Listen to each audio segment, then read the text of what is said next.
મિત્રો આજે અગાસીવાળો પડખો લેવાનો છે તો હું ફરીથી કામ પર પહોંચી ગયો છું અને મારા દોડી માલ કાપવાની તૈયારી કરે છે. હાલભાઈ દોડી માલ કાપી દે. દોડીએ માલ કાપીને કમ્પ્લીટ કરી નાખ્યો છે.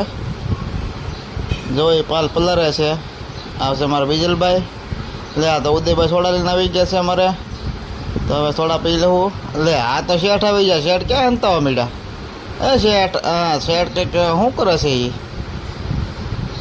હાલો શેઠ, બાપુને ઘોડી. તો પછી હું આવી ગયો મારે કરોણા પાસે. એ નિશાળા ગઈ હતી તેને મેકવા જોવું. પછી એ દાળ ઢોકરી ખાઈ છે. એટલે આ ક્યાં વસરેલી બેટો? જો આ બીજલભાઈ કંઈક એવા પૂરું કરવા તમે જલ્દી. તમારે જો અડધું પડખું થઈ ગયું છે ને હવે હેઠે પણ થોડુંક વહાઈ ગયું છે, થોડુંક બાકી છે. તો એ આગળ પૂરો કરી જ લે. આ તો મોટભાઈ અમારે પ્યાલી લઈ લાવ્યા બરફની. મોટભાઈ કંઈક તડીકો બહુ છે, આ બધાને ટાઢું કરાવીએ. તો મોટભાઈ પ્યાલી લાવ્યા. પછી અમે પ્યાલી ખાધી.